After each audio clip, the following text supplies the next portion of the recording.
Welcome back. When Chronixx visited our stage last year, he had an earth-shattering buzz and already racked up a catalog of recordings. Large enough to make an album, yet barely known. Today, just 5 months later, he's one of the most accomplished new artists in reggae's history. Babylon trade when the Gideon start, we are worry about. Richmond estate, we are worry about. With an exploding fan base that appears to have no demographic or cultural boundary. Step in and the war make a entry. Winnings me innings, Chronixx make a century. Chronixx is on every leading reggae dancehall DJ's playlist, every promoter's shortlist, generating huge forwards in parties, clubs, and dances in the global dancehall reggae space. One drop beat and a mind. Let me talk from me heart and not pretend, I love. Fresh from a European tour, the phenomenal Chronixx returns to our stage right now. Chronixx, sir. Welcome again, sir. Yes. Sir. Good to see you. All right, this tour, was it your own tour? Yeah, yeah, it was Chronixx and Zinc Fence. Okay. You know, we did it, and you know, it was our tour. Like from everything, it was all on us. Yes, so Chronixx headlining this tour. We want to clarify that for our viewers because sometimes people say they're on a tour. It's really somebody else's tour. I mean, all the shows that we did was just Chronixx in concert, like 2 to 3 hour performances. All right. So how long was it? Where did it go? Well, we went to like 9 countries. We did 9 shows. All European countries? All European countries. We started in Belgium, and then we went on to Paris where we had some rest days and all the vibes because the show there was postponed until June. And then the shows came back to back after that, you know. So we went to Rome, we did Austria, we did Denmark, we did Switzerland. Over what time period? 2 days short of 3 weeks.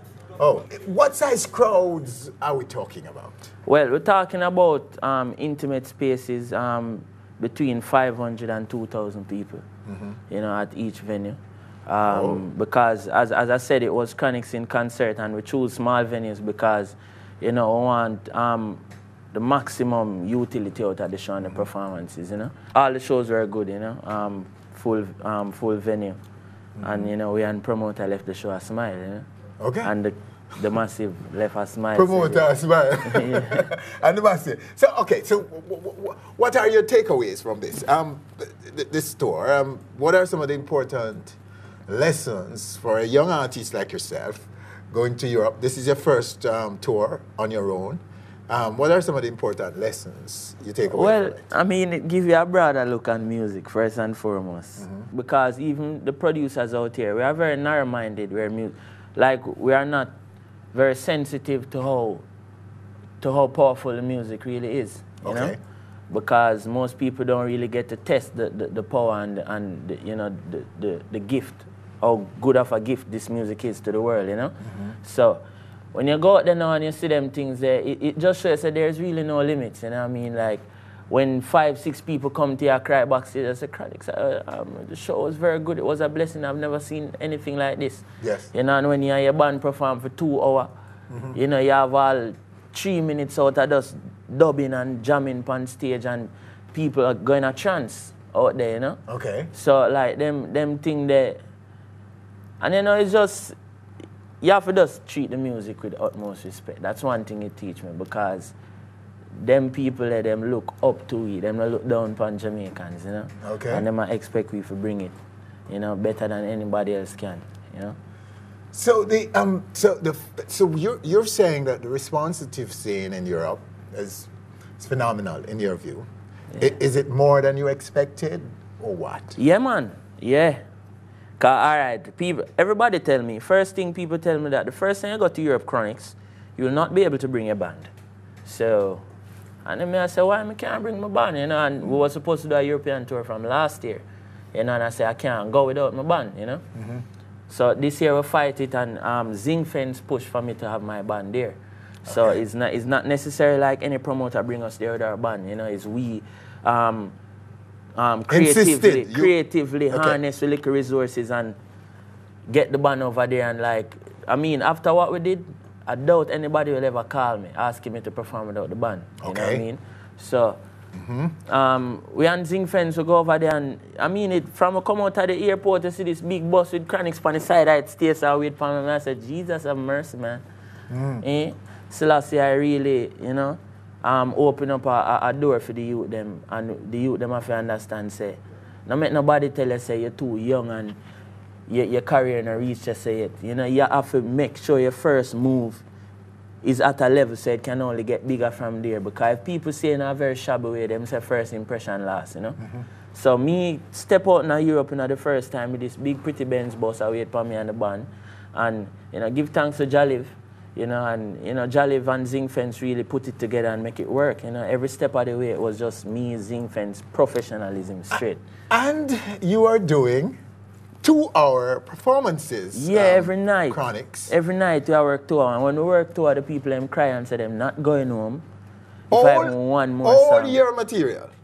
All my material. And except for the little part them, because he's a man, we know we are movement people. Yes. And anyway, Kabaka go I chip in a little piece of Chronixx, and I chip in a little piece of Kabaka, and I give them a little piece of Tony Rebel in a Smile Jamaica, and I give them a little piece. But you know, it's just for sure that the music is one. Absolutely. You know, and I'm not separate from Tony Rebel and Kabaka and Protege. All we are one music we are singing. It's just the art of performance, you know, and the art of delivery. Okay. Me, we give them a little piece of interlude or an intro to my song where that alone mash up the crowd. Okay. And that is not a song, that is a piece composed by the band. You know what I mean? Me and the band sit down in rehearsal and we do composition and, you know, say, all right, when we're going to do They Don't Know, we're going to come in like this and then we're going to dub them after the second verse. And you know what I mean? So it's like, and that was one of the, you know, popular reviews we got from, you know, all the interviews that we did. So you were engaging your audience, you're making sure that you just like when attention. you go watch Stevie Wonder and when you go watch Luther Vandross, and you have the same thing. Okay. All right, Chronixx, sum up for me the last 6 or so months of your career. Well, I mean, it has been good for me. Yes. But on the business side of things, you know, things get really sticky, and on the managerial side of things, it get a little sticky sometimes, because it's rough. And the reality is, Zing Fence, we are a young team. This is our first time doing what we're doing, you know what I mean?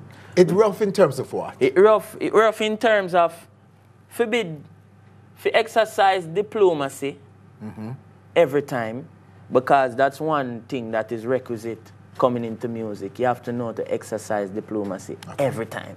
Not just today and then tomorrow you can be shabby. You have to do it every day. So you're calling that a prerequisite for an artist? Yeah, coming into music, you know, prior to coming, you can't develop professionalism after. Okay. Because, as I said, first impression lasts. So the way a man see you the first time, or when you dress up pretty and come back the second time, I say, oh, him just a try. Yes. You know, but when him see you for the first time and say, well, that youth I really mean when I do, you know?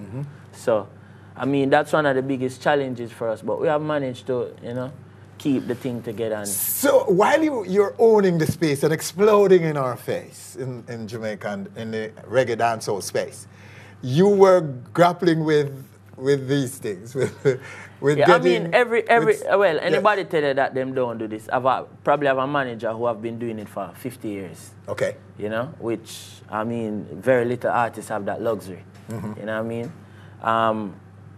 But it is a luxury, and it is also something bad at the same time, because that don't allow new blood to come into the music. Yes. So you have to have new youth come in, make them make a mistake and correct it fast, learn what them do. So 50 years from now, them can be the experienced people. Many people are Chronixx. Many people are surprised when they learn of your age. That you're just turning, what, 20 now? Why though? They're surprised about your intellect, your coolness, your understanding of the business of music, your discipline, your style, your everything. People are surprised. How do you respond to that? I have 3 parents. My old granny, my mother, my father. And I 3 old soul them, you know? Okay. Them raised me a certain way where them say, You know, you have to be reliant, you have to be self-reliant. And it's only political life skills them teach me growing up where most youths, because them parents love them so much, you know, forget to teach them and do it for them, you know? Okay. So my parents never do it for me. Like my mother wasn't the mother who get up and cook breakfast.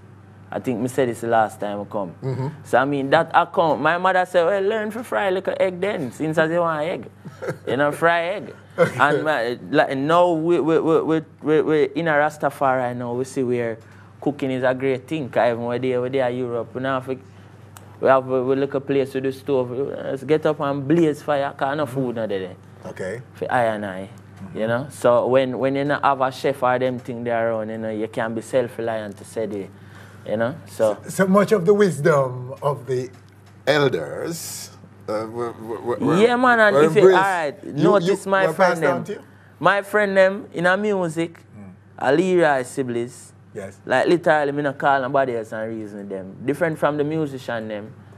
You know, like all the Zing Fence man them and Notice man them and C-Sharp man them. Them man they like in a Raging Fire man them. The musician them are my brethren, but if you notice my brethren them, Dan Carlos can call me. Leroy siblings me call Leroy siblings and reason with him. My father, Chakula, Gabby Selassie. You know?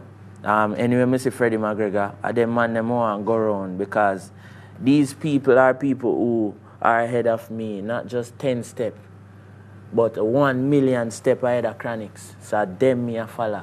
Okay. You know, it's for them teachings more and drop on my shoulder, you know? Sin. Yeah. To what extent do you attribute that to the broad fan base that you have? Your fan base is cutting across, as we say earlier, demographics. Old people, young people, people from all walks of life around you, Chronixx. Do you attribute your embrace of the elders and of the icons in the music to that?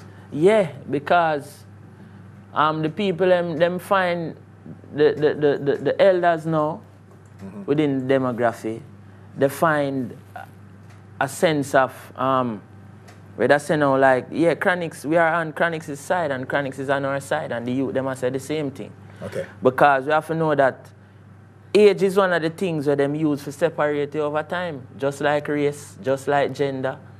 You know, all of these characteristics that we have are things that are used to separate us from evolving as one and as people, you know, living in this universe. So when you can bridge the gap between old and young, black and white, Christian and Rasta, you know, are them things that's how the people really look forward to.